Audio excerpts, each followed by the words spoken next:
नजर बदली नजरिया बदल जाए। आजकल पोता पोती में कोनो फर्क नहीं। फर्क मत समझाओ हमरा। हम तो के पैदा कैले बानी, तू हमके पैदा नहीं के कैले। पूरा दुनिया में हमेशा बेटा ही वंश के नाम आगे बढ़ावेला, बेटी ना। हमके वचन दे कि पोता देवे कि ना देवे।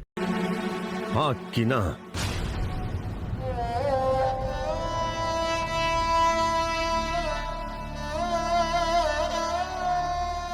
हाँ कि ना?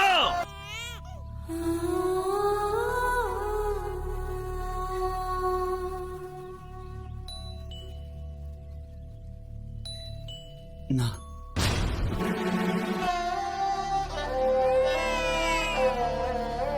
अगर तुहरी है फैसला बा तो हमरो अंतिम फैसला सुन ले कि आज से ये घर के दरवाजा हमेशा खातिर तानी खातिर बंद। हरा जरा से।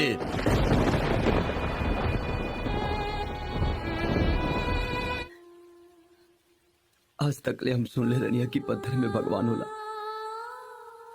लेकिन आज देख भी लेनी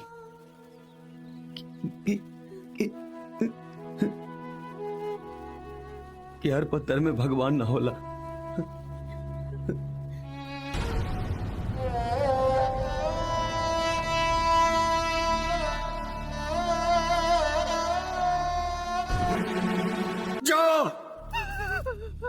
जो मुंह देखता नहीं कि तू अपना बेटी के साथ है, कब तक जिए ले।